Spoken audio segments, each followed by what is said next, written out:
Hola amigos, ¿cómo están? Les habla Marcelina, su amiga anfitriona. Hoy día 24 o video número 24 y continuamos con el libro Acepta y sé libre. Hoy será tan solo un resumen de las partes que para mí fueron más impactantes, por así decirlo, de cómo el libro me muestra o me apunta ciertos aspectos que yo no había considerado o que considero que son muy importantes. El autor en todo el libro lo que trata es demostrarnos por qué somos el tipo de persona que somos, por qué vivimos diferentes situaciones, ya sean buenas o malas, en el trabajo, con pareja, con amigos, etcétera. Y nos muestra todo eso para poder hacer un cambio.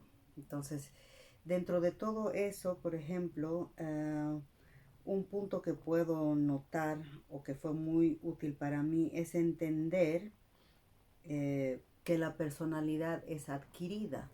¿Eso qué quiere decir? Que si yo soy de cierto tipo de persona, ¿ya? Y quisiera tener otras cualidades, se puede. Eh, Trabajando con las herramientas que da el autor, pero básicamente a lo que me refiero es que si uno no está contento con la manera que uno o el tipo de persona que uno es, se puede cambiar. Y el autor explica cabalmente cómo es que uno adquiere o cómo uno llega a ser la persona que uno es, porque solo entendiendo cómo uno llegó a ser así de esa manera uno puede cambiar o mejorar. Ese es uno de los puntos que considero que son muy importantes. También nos hablaba del papel del consciente y subconsciente. Algo muy interesante que quizá muchos de nosotros no tomamos en cuenta, porque todo nuestro diario vivir, todas nuestras actividades, las respuestas que damos o cómo respondemos a diferentes experiencias diarias, son casi como en piloto automático. Así como el autor lo explica, son creencias adquiridas de cómo uno va a responder frente a ciertas experiencias. Y esas creencias adquiridas fueron adquiridas cabalmente, muy especialmente durante la niñez. El autor hace mucho hincapié en revisar todas las frases eh, y a palabras que siempre solíamos escuchar, porque fueron esas las que grabaron cómo vamos a responder o cómo vamos a vivir la vida respecto al dinero, a pareja, amigos, etcétera. Básicamente, si tenemos un trabajo que no nos agrada o si tenemos un jefe que nos está jodiendo la vida, hay un motivo, hay un porqué que sale desde muy adentro de nosotros. Y no es cuestión de culparnos a nosotros, sino de entender que cómo funciona la mente es básicamente el consciente en el cual yo quiero que mi jefe sea diferente, que no entiendo por qué me trata así, y el subconsciente donde está la programación que quizá dice que todos los jefes son unos desgraciados o son, o qué sé yo, que siempre te tratan mal.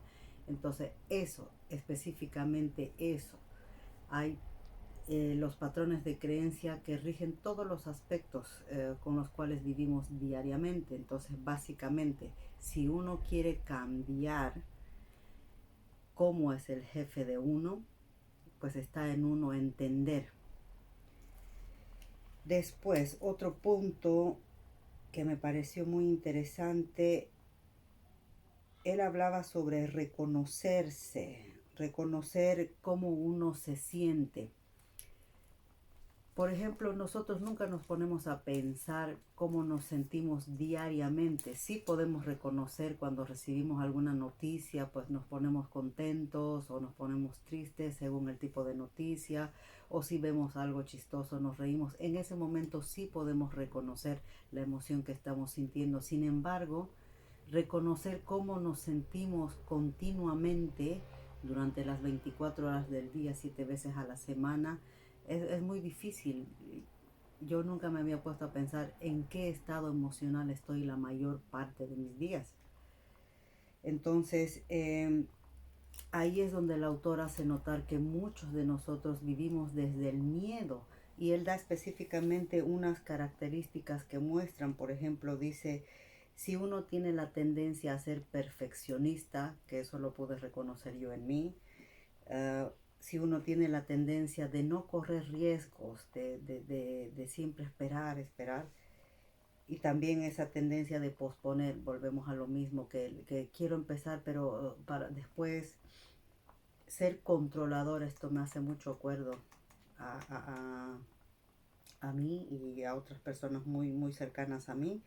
Controlador, que quieren controlar. De hecho, tengo apuntado aquí en el libro algo que quizá muchas personas se pueden identificar, o ustedes pueden reconocer a otras personas. Por ejemplo, del controlador dice, eh, básicamente, dice, para tu referencia, las personas que se aferran al control suelen ser personas asustadas con miedo, ya que es difícil de mantener las cosas como quieren todo el tiempo y no quieren perder el control.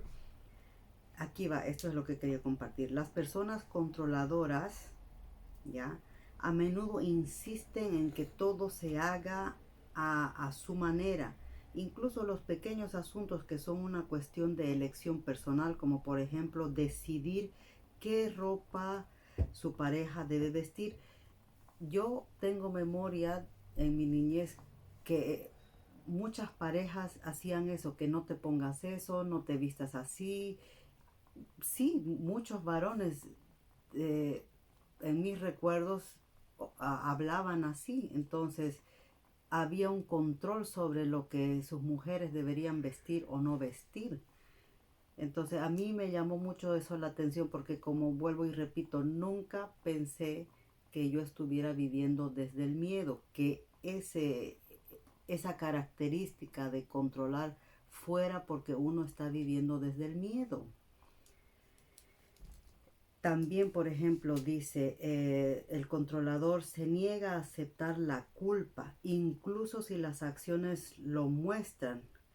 ¿Quién no ha conocido una persona que no quiere aceptar por nada, ni porque la prueba está delante de ahí, de uno?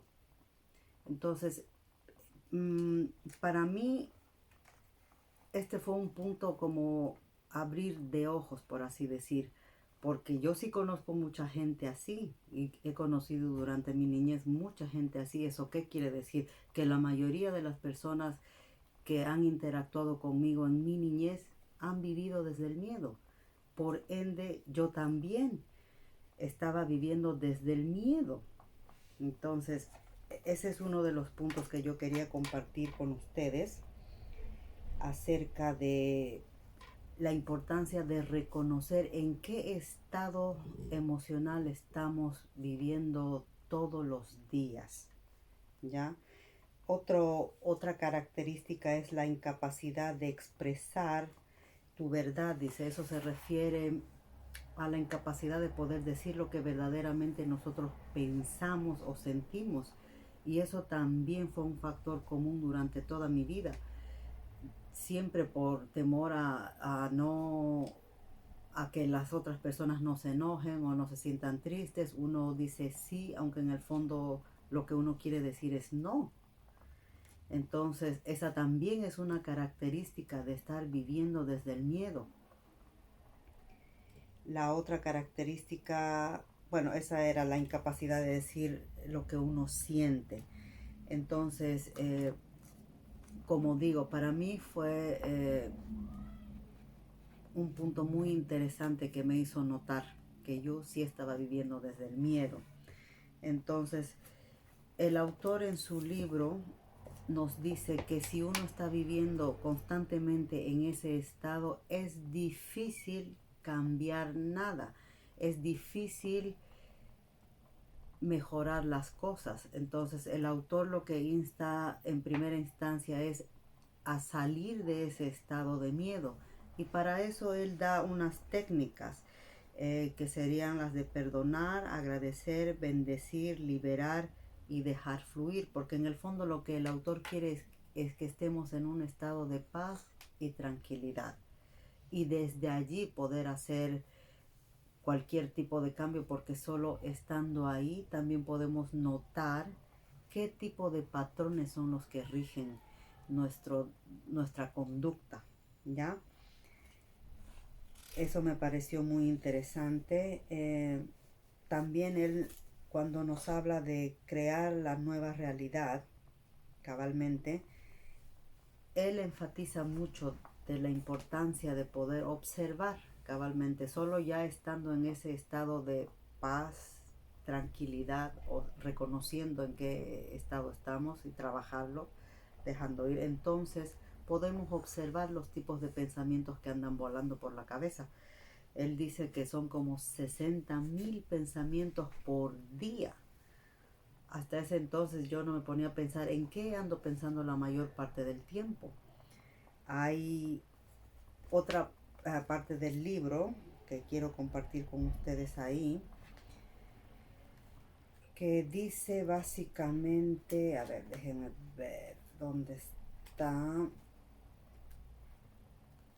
Lo tenía puesto aquí. Ah, sí, esta parte de aquí que va con eso. Dice: tú con tu mente interactúas con la realidad y es tu mente la que con tus pensamientos, conscientes o inconscientes, repetidos a través de días, semanas, meses, años, están creando lo que vives hoy. Entonces, de ahí la importancia de poder observar qué estamos pensando constantemente.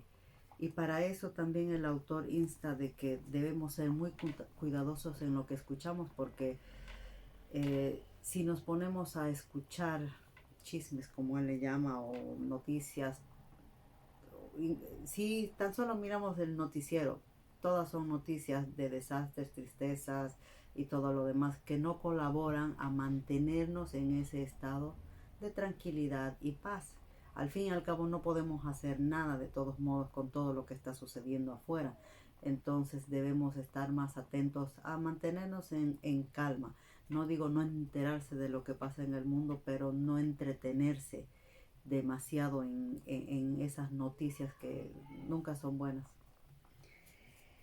Entonces, bueno, básicamente eso para mí fue, como digo, en resumen, muy valioso para poder entender dónde estaba yo, para poder hacer ese cambio. Y bueno, al final él nos da un plan de acción que es básicamente, bueno, escribir tu meta, las afirmaciones, hacer como una vez tenga la meta clara uno, pues a hacer las afirmaciones. Entonces, amigos, yo personalmente, como boliviana también, siento que este libro es de mucha ayuda para muchos de nosotros, como digo, que nunca habíamos tomado en cuenta tantos aspectos, tantos factores que no nos habíamos puesto a pensar. Entonces yo les insto de verdad de todo corazón que al que pueda adquirir el libro lo adquiera, y si no, ya yo hice los videos para que ustedes lo puedan escuchar, analizar y tratar de entender. Acuérdense que en alguna parte del libro el autor también dice: no podemos cambiar nada si seguimos pensando de la misma manera que pensamos siempre. Bueno, él lo dice en otras palabras, pero básicamente es eso. Entonces yo les insto a que puedan escuchar los audios. Traté de hacerlos muy cortitos los capítulos, y como les digo, ojalá este libro les sirva muchísimo para que puedan cambiar situaciones de su vida con las que ya no pueden más. Muchas gracias y hasta la próxima.